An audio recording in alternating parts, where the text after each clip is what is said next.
the second half of our show. Once again, put your hands together and help me welcome Untrained Surgeons!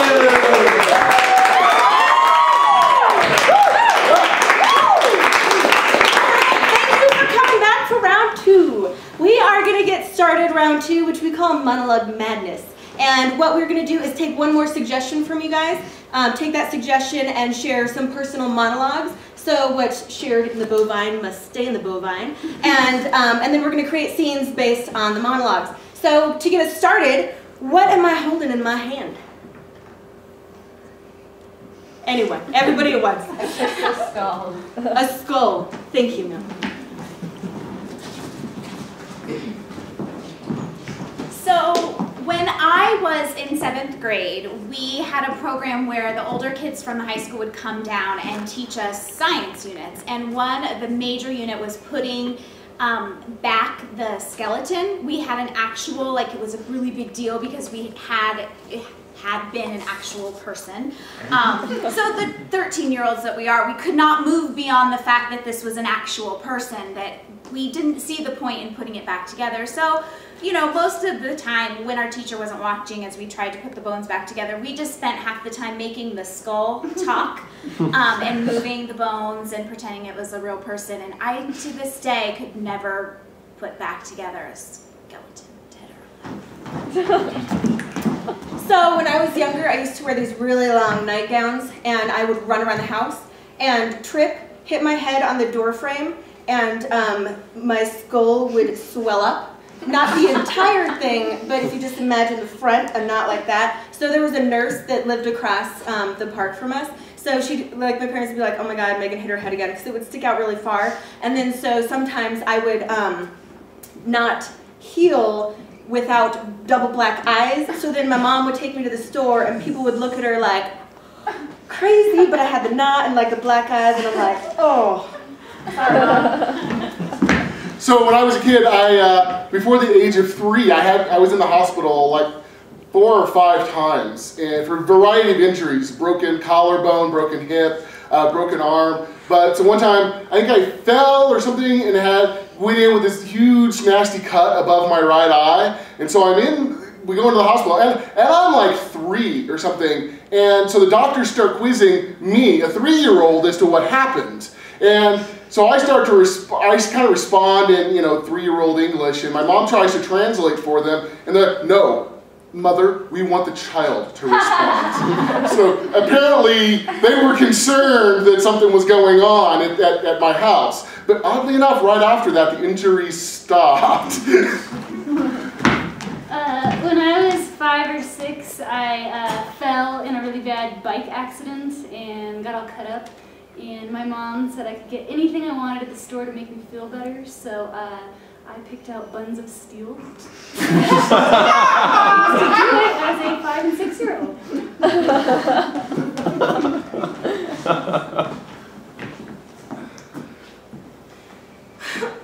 What's wrong? My legs were caught in the bike thing, and then I went around, and then my legs were like that, and then I fell over, and then Tommy down the street laughed at me, and it hurt my feelings. I know, honey. I want buns of steel. You want buns of steel? Yeah,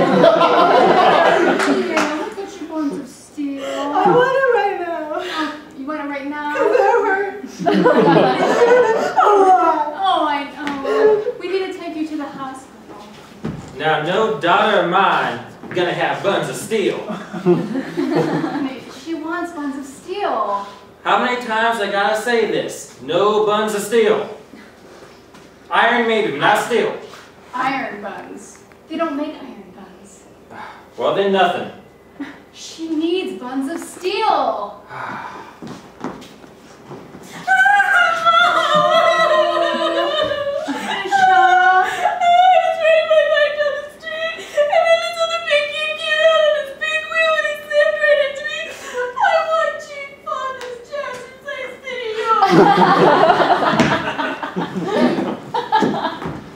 Mrs. Peterson, I'm afraid we're going to have a little conversation.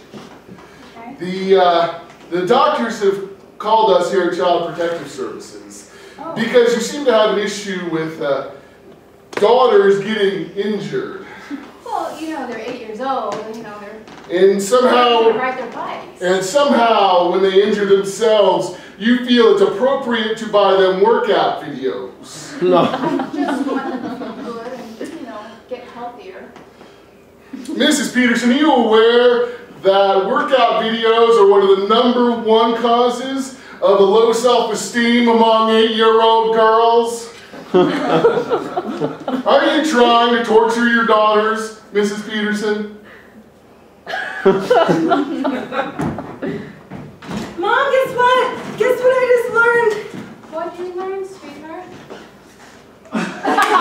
Goodness, that's so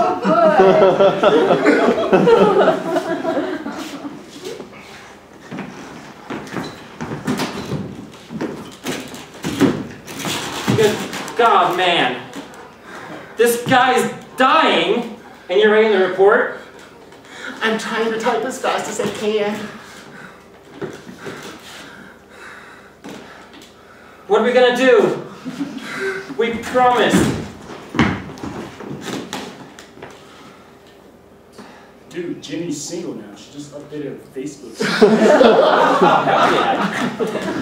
Sweet Jesus, I told you to stuff that body. I come to lunch and I come back, and that body is not stuffed.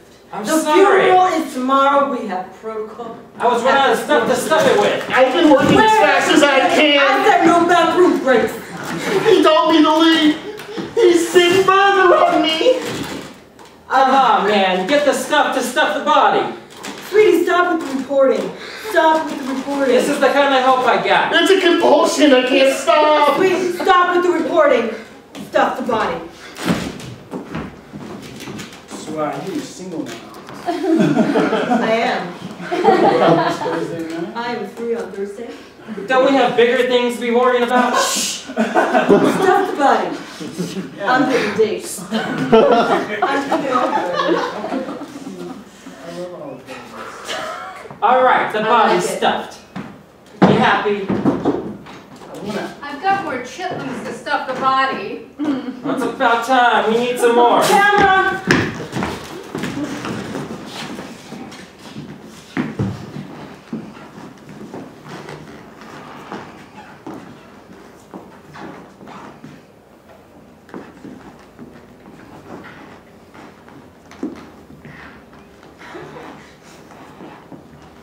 You guys have left the store open again. It's drafty in here.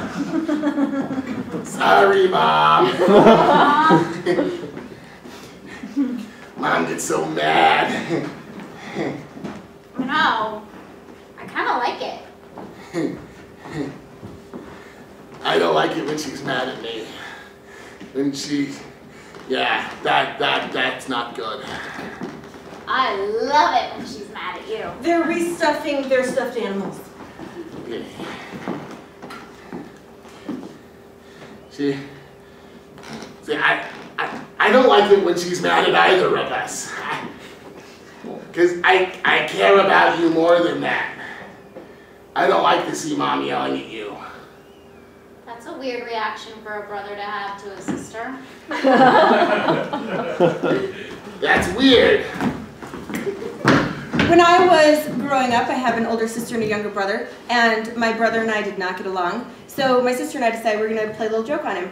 So we just moved into a new house. It's no grass outside, just dirt. So we were like, oh my God, we're going to hide a buried treasure for you, Robert. And he's like, oh my God, you're going to hide a buried treasure. So we go outside and we're like, you have to go hide in the basement. So he's hiding in the basement. We go and bury something in the yard. So we make a map and we're like, you take 5 steps northeast, then you turn southwest, and then you're going to take 2 paces, jump around twice, like turn the whole bit. So my mom's outside like reading lunch, like, oh, aren't you guys cute? You're helping your brother. So then my brother comes out and my sister and I are watching from the big picture window and he's like, Mom, which is northeast? Which is northeast? And she's like, Robert, is this way? He's like, oh, going around, going around, going around. So my sister like, oh my God, this is so good. So he gets to the drop point where we like put the treasure, and he's digging, and he finds a little cap, and he keeps digging and digging and digging, and all we buried was the little cap. So I have an older brother, his name is Brian, and he was usually pretty nice to me, but the worst thing that he ever did is we were at a department store with my mom, and we would go into the